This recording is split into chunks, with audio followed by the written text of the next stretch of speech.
Hindi ako bratinela o spoiled brat. Ang budget ng Pilipinas ay hawak lang ng dalawang tao. Budget ng Pilipinas ay hawak lang ng dalawang tao. Hawak lang siya ni Congressman Zaldico at ni Congressman Martin Romualdez. Yan ang katotohanan. Ito pong kumpanya niyang SunWest Corporation, true or false? Ito po ba ang isa sa pinakamalaking government contractor sa bansa? Sagot, true. True or false?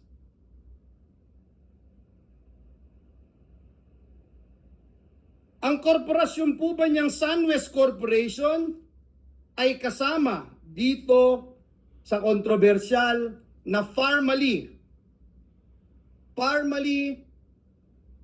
case dito na inimbestigahan sa Senado na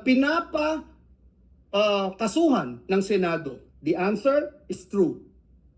Kasama din po ba ang kumpanya niya dito po sa kontrobersyal na DepEd laptop scam? Ang sagot po, true. Pinakakasuhan din po ng Senado ang kumpanyang ito. Napakadami pong BIR cases. Madali po maghanap, Mr. President. Madali po kuhanin ang panig ng mga taga-BIR. Kung ilang kaso mayroon ang kanyang mga korporasyon. Bukod po dito, yung reklamo po sa Ombudsman ng Anti-Corruption Group na ang pangalan Task Force Kasanag International, meron din pong 50 billion na kaso na kinakaharap ang taong ito.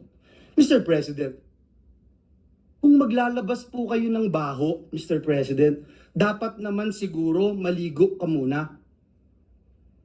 Ang masaklap po, Ginoong Pangulo, sa kabila po ng track record na ito ni Mr. Zaldico, ang masaklap po, inappoint po siya ng Kamara de Representantes bilang tagapagbantay ng kaban ng bayan. Si Dracula, inappoint mo bilang tagapagbantay ng blood bank ng bayan. Wow, Mr. President. Kailan sa kasaysayan ng bayan natin nangyari ang ganitong pagkakataon na isang big-time contractor ang hahawak sa kaban ng bayan? Only in the Philippines, Mr. President. So, ang totoo, I hate drugs, sabi ni Boss Taki. Ay, nako,